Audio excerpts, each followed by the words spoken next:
Good evening, dear friends.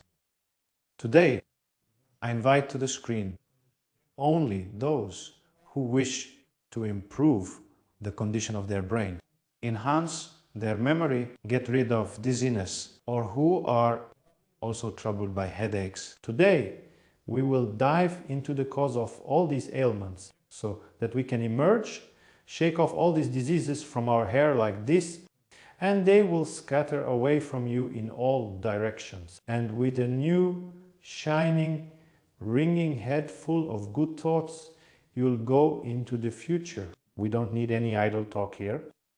So, in this image here, you see an uphill struggle. The powerful levator scapular muscle, when shortened, begins to pull the four upper vertebrae toward itself. We're interested in the uppermost one, the first one, the atlas. Remember, in the 2000s, in 2010, there was such a group, the atlas adjusters. They traveled around cities and adjusted everyone's atlas. At that time, everyone was completely healthy with their adjusted atlases. But then they stopped their activities because they were recognized as fraudulent by these various, well, in short, they were doing bad things. They were deceiving people, saying that all their diseases developed because their atlas was out of place. Then they all disappeared somewhere, having adjusted everyone's atlases, but now something new like this is emerging. EEP. So this atlas, take note, dear new fraudsters and atlas adjusters, take note. Why it gets displaced, you'll tell your deceived victims. You see, they used to tell that doctors deliberately displaced the atlas during childbirth to harm everyone. But that's idiocy. It doesn't work on everyone. Such a story works only for idiots, idiots telling idiots. More intelligent people need something different. Now you can also tell them that the levator scapulae muscle can pulse toward itself. Well, fair enough. But what you do with the rest, that's not good. Don't do that. I don't know a single doctor who would engage in atlas adjustment. Any manual therapist does atlas adjustment 100 times a day. I've never seen any grandiose results happen after this. That's not the point. The atlas is the atlas, but that's beside the point. So look what happens. The levator scapulae muscle, when tense, pulls toward itself. And here we have this small group of suboccipital muscles consisting of four muscles. Here we have these two oblique ones. They're called the inferior oblique and superior oblique muscles. And these two here, they're paired. I just drew it this way so they wouldn't layer on top of each other. And these are the two rectus muscles. Which rectus ones? Major, minor rectus? Yes, am I saying it right? Or superior, inferior rectus, major, minor, I think. Check, just in case, write in the comments. Oblique, I'm definitely sure. Oblique, these are our inferior, superior rectus, major, minor rectus. Let be this time. And what happens when these muscles shorten? That's when all the problems occur. Spasms of these muscles cause many problems. Which ones? Headache. Count on your left hand fingers. Headache. Yes. Dizziness, of course. Memory deteriorates. Absolutely correct. What else? Limited mobility. The head turns poorly. You're absolutely right. What else is there? Facial swelling, swelling too. Nose doesn't breathe, even though there's no runny nose. That fits too. Then what else? We've run out of fingers on one hand. Let's use the second one now. Indirectly. What else can it affect? Various chronic infections, sinusitis, various sore throats, pharyngitis, all these sore throat pharyngitis. Of course, it doesn't cause them, but under conditions of impaired venous lymphatic drainage, there's blood stagnation, there's lymph stagnation. Why wouldn't an infection develop into some chronic form? It will gladly do this against the background of venous stagnation. That's it. Did we forget anything? Tinnitus, that goes there too. But infection is, of course, absolutely last. Tinnitus will occur earlier. Then what else? Vision. What vision problems can there be? For it to directly deteriorate by the dot. No, this is due to swelling, due to impaired venous drainage, dot. Because there are muscles there too, dot. We have extraocular muscles and muscles inside the eye, and blood must drain from there too. When everything swells, when venous stagnation occurs there, it also negatively affects vision. All these muscles can't work fully. It's difficult for them because everything around is overflowing with excess fluid. What else? Well, that's enough. I see you're already upset, but don't rush to rejoice. Don't rush to get upset. Now we'll learn how to eliminate all this. So, friends, of course, there are still debates about the vertebral artery. That is, there are those who say that no vertebral artery syndrome exists. It passes here, in our vertebral canal. And even if we turn our head like this, even if it gets compressed 40% there, blood won't go to the head. And normally, if we turn our head to one side or the other, it gets almost completely pinched on one side. These specialists, they say, it's not about the vertebral artery, but tell this to a patient whose head is spinning. Why does the dizziness go away? When working with these suboccipital muscles, if you relax them, answer the question. Look into my eyes and answer. Why? Why?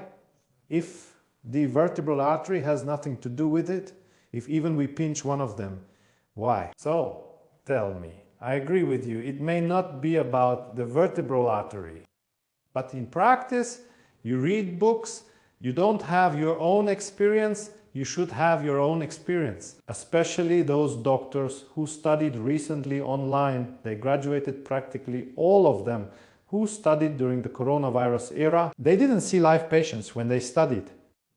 They still don't see them. They treat test results online.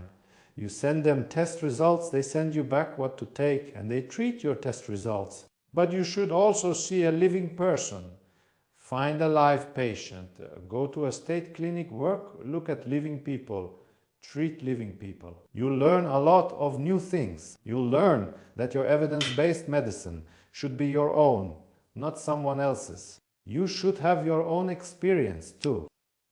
Next to the artery, we have the vertebral vein, which collects blood from the brain, the head, from the head area. Several other veins flow into this vertebral vein, which collect blood, including from the occipital part of the brain.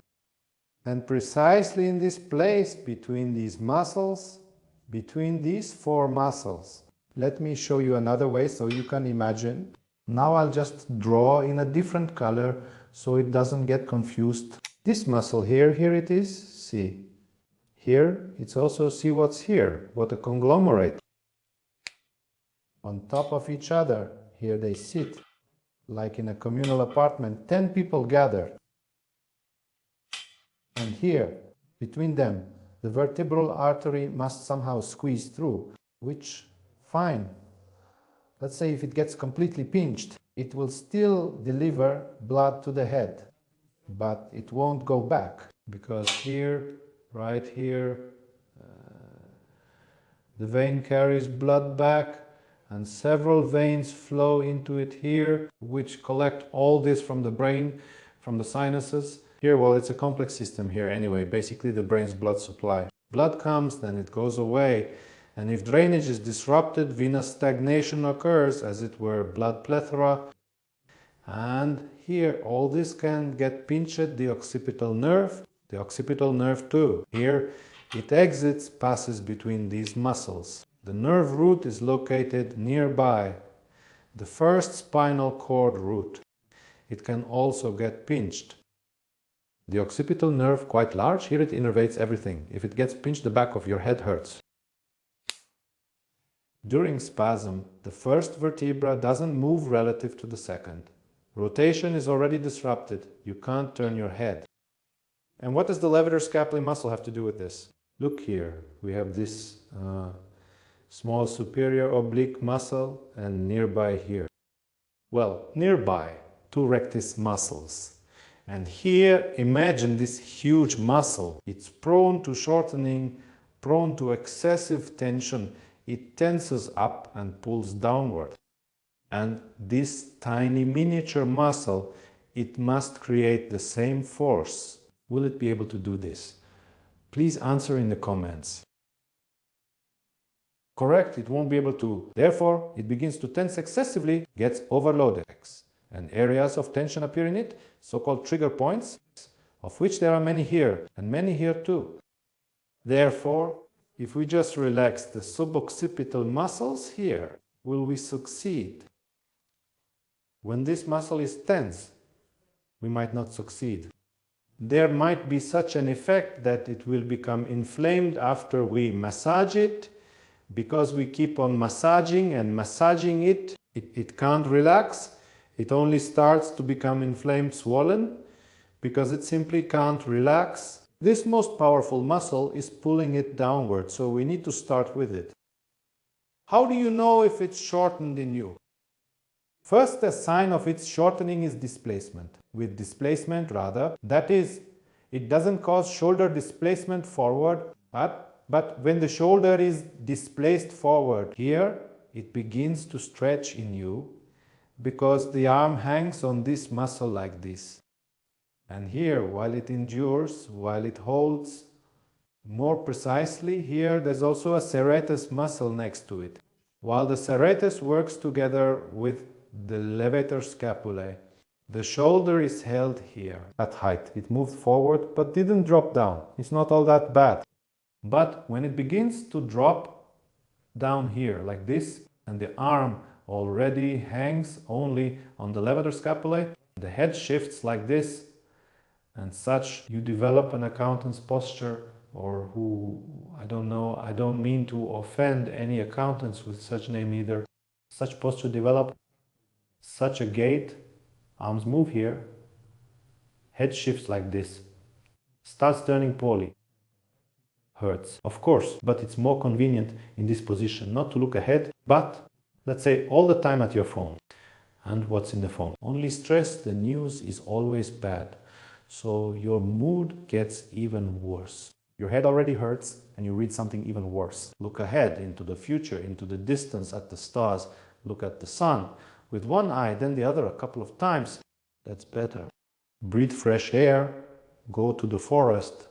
Instead of sitting all the time on your phones, these internets, you understand. So, friends, the levator scapulae muscles require relaxation.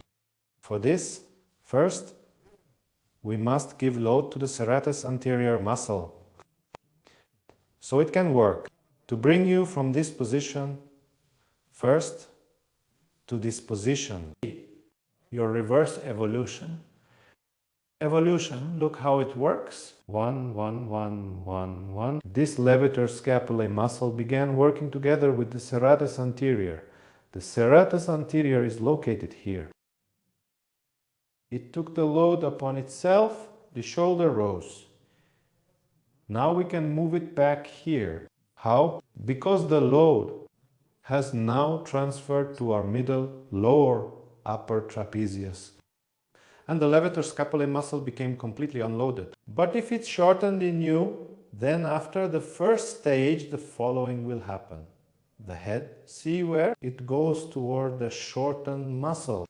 It's impossible to move it here because everything here has become short. Therefore, we need to stretch it. So, first stage. This is training the serratus anterior muscle. 2 exercises. So friends, first option for those who are happy owners of such rollers, you place your hands on it near the wall. Stand up, roll it up and down, up and down. If you don't have one, then you can simply put your hands either on the wall or here, some towel, so it can slide. And also do this movement up and down, up and down. This is the first exercise. That is, we positioned it. It doesn't really matter how you turn your arm, like this, or like that, just however is comfortable for you. And start lifting up, down. Here. Of course, several muscles work for us. Not only the serratus anterior, but also it, among others, and the deltoid works, and the anterior deltoid, and the serratus anterior, and the levator scapulae muscles. But it's more like a warm-up, the main first exercise. We stand, turn our palms like this facing the wall. From this position we start raising both shoulders up, but we raise them. Look how, so that your shoulder is in front, in the upper point, preferably almost on one line with the chin, but don't pull the chin back for this, it stays in place. Simply raise both shoulders up, lower, raise up, lower. Arms are almost straight. Turn your arms like this to maximally remove the work of other muscles. And here the upper part of the serratus anterior muscle works for you, together with the levator scapulae muscle. And you do 2-3 sets of 10 repetitions, 2-3 sets of 10 repetitions. For those who want a bit more load, for so-called athletes who feel more energetic and stronger. For them, look, you stand. Well, it's better not to do it on the floor first. You stand with support on something. Lean like this, as if you're sinking, bringing your shoulder blades together. Well, like you get into push-up position, yes, into the so-called plank. And then you do the reverse movement. You get such a push-up without bending your arms, but with active shoulder movement. That is, you lean down, do the reverse, lean down, do the reverse. You can, in principle, do this horizontally too. You can do it against the wall. It depends on how developed these muscles are in you. The more forward you lean, the more support you make, the better. You can even try from the floor. This will work not quite the upper part of the serratus muscle, but more the middle part. But it won't hurt either. It will also help. But the main exercise, one you can live with, is this one. If you do this one, it's already good. So we've brought the serratus anterior muscle into tone a bit. But before relaxing the suboccipital muscles, we need to stretch the levator scapulae muscle. For this, look, you put your arm behind your back. Here. Put it there. Again, you tilt your head to the opposite side from the arm behind your back. It turns out that the right arm is behind your back and the head is tilted to the left. Such a complex coordination exercise. Think about it while I move the couch and try it yourself. Now, you can do this exercise standing or sitting, but not while lying down. Take a look. Nothing different. Here you're sitting now, enjoying, for example, soup, let's say, or mashed potatoes. And you put down your spoon and try the same way. Stretch the muscle, hold for 2 seconds, relax. Once more stretch, hold, relax. But this is not quite a 100% stretch, specifically of the levator scapulae muscle. Many other things stretch here. Here, the trapezius stretches a bit, and the scalene, even the sternocleidomastoid. But can you stretch the levator scapulae muscle separately? A viewer will ask me, and I'll answer, yes, you can. Now for this, you tilt your head, do the same first movement, and second, turn your head to the side. Not toward the side of the arm that's behind you, but toward the side of the arm that you didn't put behind. And in this position now, what do? you also stretch. In which direction do you stretch? Also in the same direction, you make a tilt here. You can even help yourself with the other hand. When with the other hand you'll pull here, you need to apply pressure and you'll succeed. One arm behind your back and the second pulls you down a bit. Here, or you do this movement yourself. Tilt to one side, turn, and then tilt here forward. You can help with your hand. Stretch the muscle, hold for a second or two, relax. And exactly like this, the levator scapulae muscle will stretch in you. You can also massage it at the same time, like this, as it's located here. It starts from the angle of the scapula. From this place exactly you can massage it. Here on the lateral surface of the neck, here it is on the side. But it's covered from above by the trapezius, so you'll massage the trapezius muscle through it. Because very often when a person believes their trapezius is tense, it is not the trapezius exactly, but the levator scapulae muscle, which is located directly under the trapezius. After you do this, well look, that is, you put your arm, tilt, turn slightly, and here exactly. You can massage this whole area, work it like this. If you doubt whether you're hitting it or not, then work this whole lateral part, massage it, it won't hurt. And after this, you can finally proceed to relaxing these suboccipital muscles. That is, first do a couple of sets with your shoulders like this, and then stretch the levator scapulae muscle, also massage it. Well, there are literally 2 or 3 sets. Do it like this to relax, and only after this. Finally, we start getting into your suboccipital space here. Look what you can do with your own hands. Here are 2 such dimples. Every person has them, regardless of whether they're fat or thin.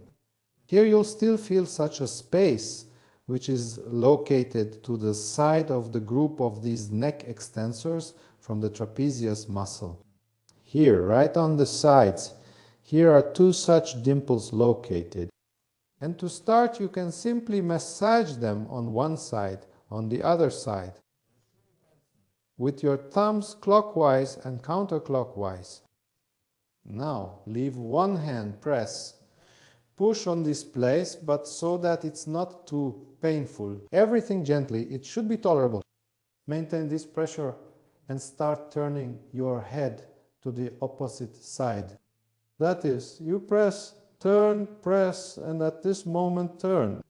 If you feel the pain increase at this moment, this is exactly when you've hit where you need to be.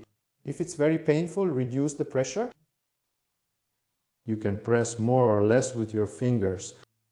That is, you found it, turned, and now you can go slightly forward, slightly back, go through all these places. Because when you turned your head, your muscles moved apart like this to the side and everything opened up. This space, which you can work well. And there you can feel all these cords that are here suboccipital.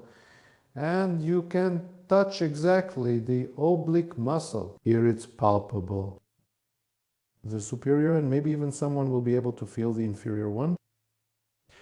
So, friends, after you do this, miraculously, you'll notice that colors seem to have become brighter, birds sing sweeter. And in general, life is good. Your head starts hurting less, dizziness disappears somewhere, tinnitus doesn't bother you. What's this? And this is just that you improved venous drainage. Therefore, friends, let's do this exercise, share it with your friends, classmates.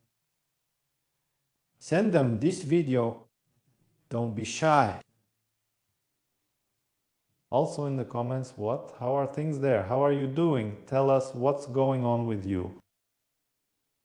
And so, well, all the exercises in more detail, follow the link in the description, look there. It's also there.